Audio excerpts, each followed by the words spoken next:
பயண நேயர்கள் அனைவருக்கும் அன்பான வணக்கம். நான் உங்கள் மனோகர். இன்று நாம் தரிசிக்க இருக்கும் திருத்தலம்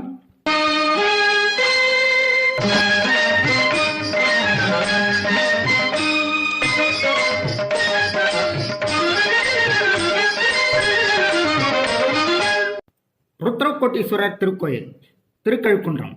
இத்திருக்கோயிலை பற்றி முழு தகவலை தெரிந்து கொள்ள வீடியோவை ஸ்கிப் பண்ணாமல் பாருங்கள். வீடியோ பிடித்திருந்தால் லைக் பண்ணுங்கள், ஷேர் பண்ணுங்கள். திருத்தல பயணம் சேனலை சப்ஸ்கிரைப் செய்யாதவர்கள் சப்ஸ்கிரைப் செய்யுங்கள்.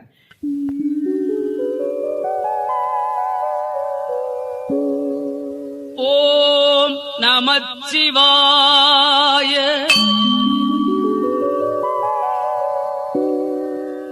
ஓம் நமச்சிவாய. ஓம் நமச்சிவாய.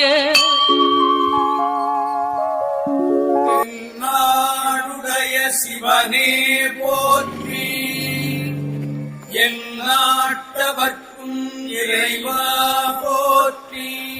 பூவினு கருங்கலம் பொங்கு தாமரை, ஆவினனு கருங்கலம் மரணம் சாடுதல், கோவினு கருங்கலம் கோட்டம் இல்லது, நாவினு கருங்கலம் நமச்சிவாயவை. திரு நாவுக்கரசர் பாடியது.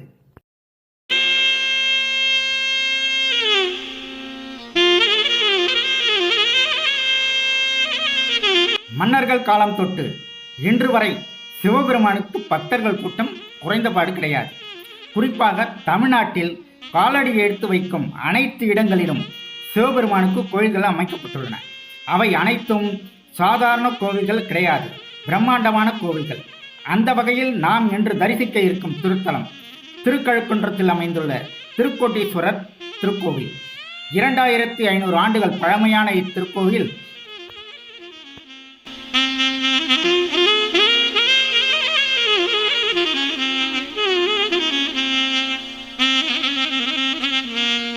இத்திருக்கோவில் சென்னையிலிருந்து ஓஎம்ஆர் வழியாக சென்றால் 74 கிலோமீட்டர் தூரத்திலும், தாம்பரத்திலிருந்து செங்கல்பட்டு வழியாக சென்றால் 48 கிலோமீட்டர் தூரத்திலும், செங்கல்பட்டிலிருந்து 14 கிலோமீட்டர் தூரத்திலும் இத்திருக்கோயில் அமைந்துள்ளது. திருக்கழுக்குன்றம் பக்தவத்சலேஸ்வரர் கோயிலிலிருந்து 1 கிலோமீட்டர் தூரத்திலும் அமைந்துள்ளது.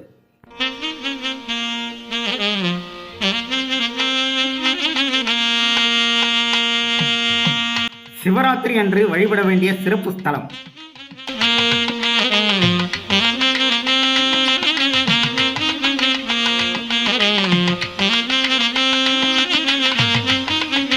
ஒருமுறை வழிபட்டாலே கோடி முறை வழிபட்ட பலனை தரும் ஸ்தலம்.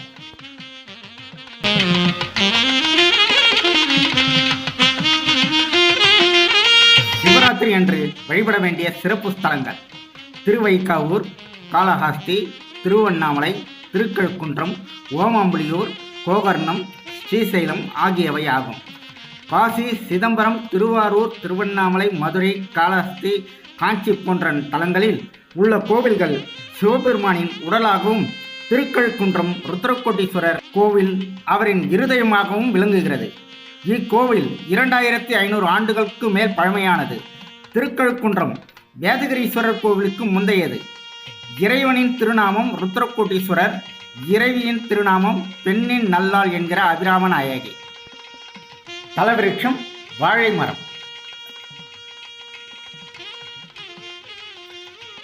தீர்த்தம் ருத்ரக்கோட்டி தீர்த்தம்.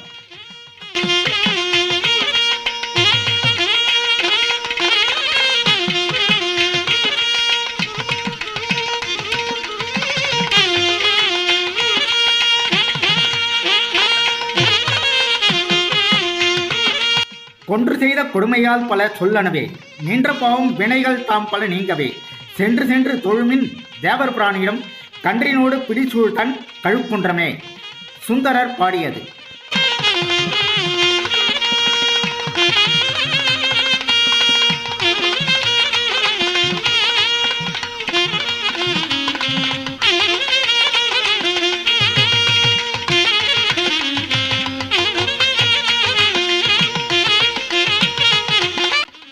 ஒரு சமயம் தேவர்களை துன்புறுத்தி அசுரர்களை அழிப்பதற்காக சிவபெருமான் தன் திருமணியிலிருந்து 1 கோடி ருத்ரர்களை தோற்றுவித்தார். அவர்கள் அசுரர்களுடன் போரிட்டு அவர்களை அழித்தனர். அசுரர்களை கொன்ற பாவம் தீர்க்க சிவபெருமானை வேண்டி நின்றனர். சிவபெருமான் அவர்கள் திருக்கழுக்குன்றம் தலத்தில் தனித்தனியே சிவபூஜை செய்தால் பாவம் விலகும் என்றும் அருளினார்.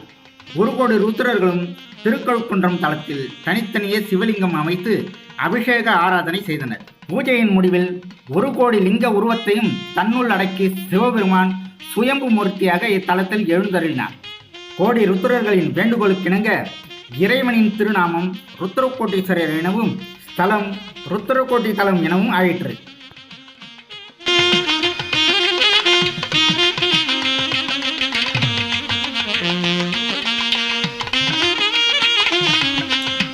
ஊழிக்காலத்தில் உலக உயிர்களை எல்லாம் தன்னுள் ஒடுக்கிய ஈசனை கைலாயத்தில் காண்பதற்கு திருப்பார்கடலிலிருந்து மகாவிஷ்ணு கருட வாகனத்தில் வந்தார்.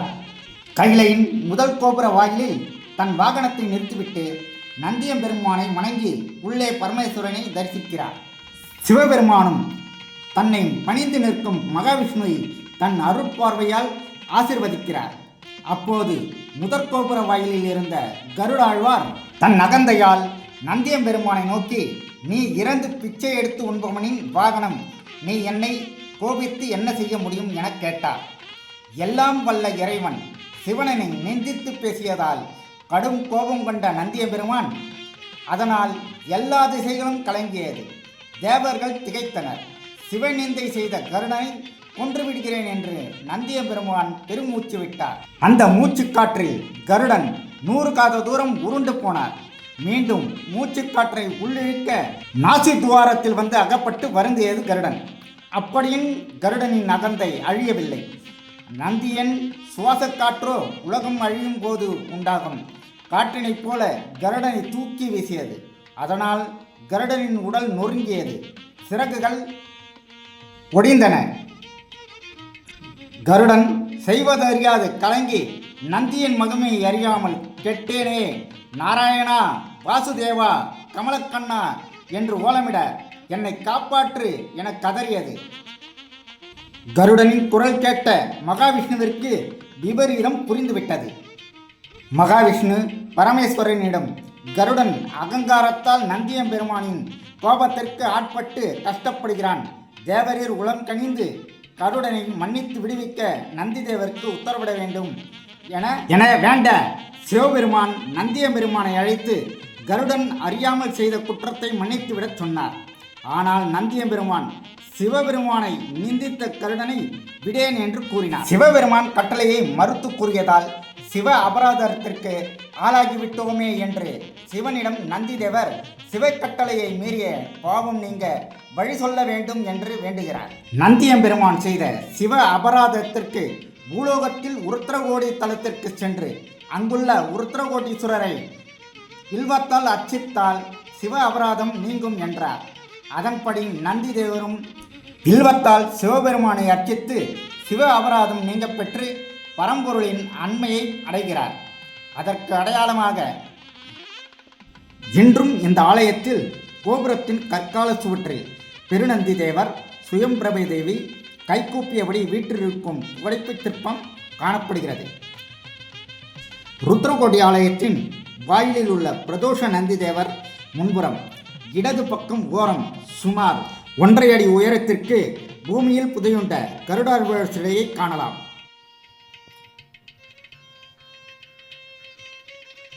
கிழக்கு நோக்கிய 4 நிலை ராஜகோபுரம்.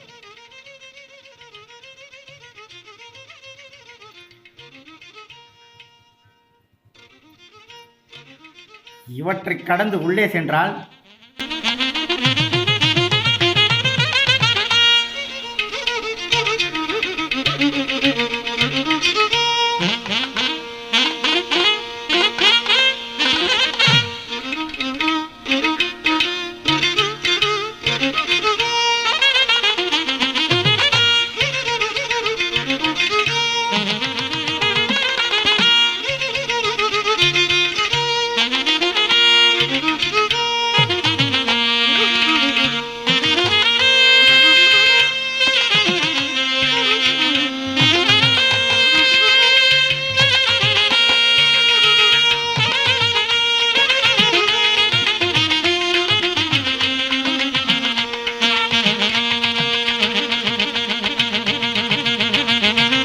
பலிபீடம்,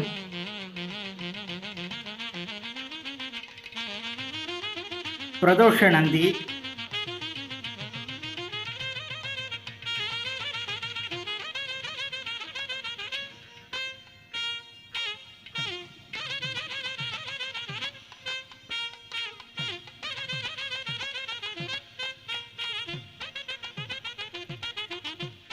நந்திதேவருக்கு இடதுபுறம் விநாயகர் தனிச்சன்னதி கொண்டுள்ளார்.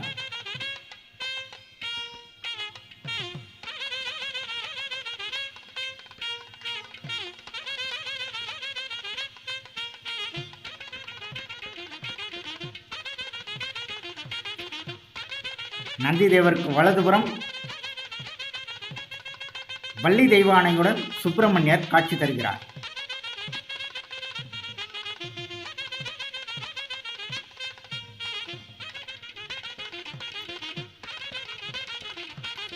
இவர்களை வணங்கி உள்ளே சென்றால் சூரியன்,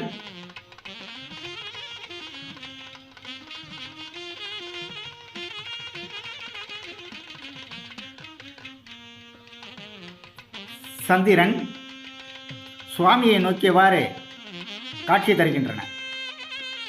இவர்களை வணங்கி கருவறைக்கு சென்றால் நமக்கு முதலில் தெரிவது பலிபீடம், நந்திதேவர்,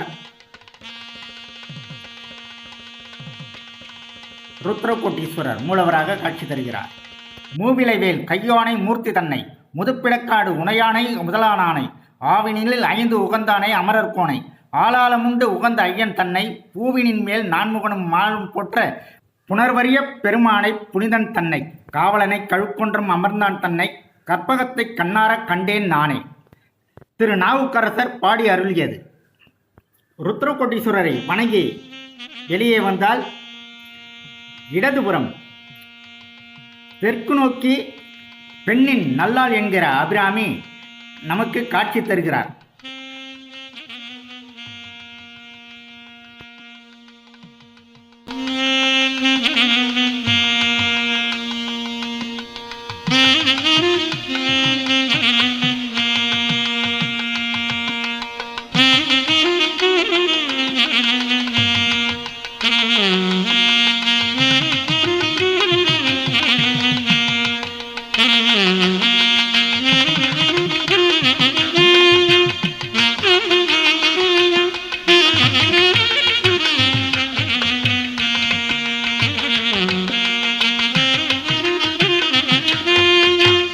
பஞ்சகோஷத்தில் விநாயகர்,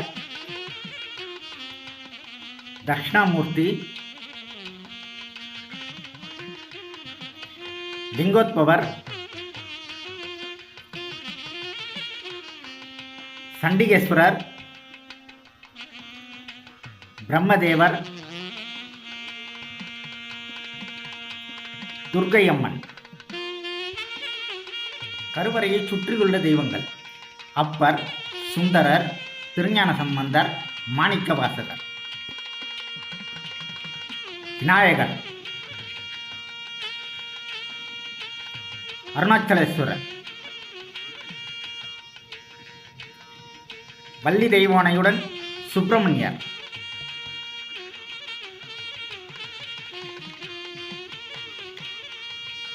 பைரவர் பிரதிஷ்டை செய்யப்பட்டுள்ளது.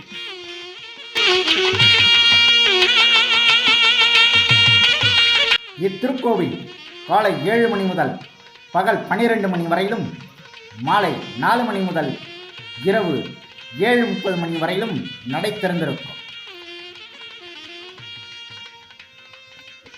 இத்திருக்கோவிலுக்கு வந்திருந்து ருத்ரகோட்டீஸ்வரரையும் அபிராமி தாயாரையும் தரிசனம் செய்து அவர்கள் அருளை பெற்று வாழ்வில் நலமுடன் வாழுங்கள். மீண்டும் மற்றும் ஒரு திருத்தலத்தில் சந்திப்போம். நன்றி, வணக்கம்.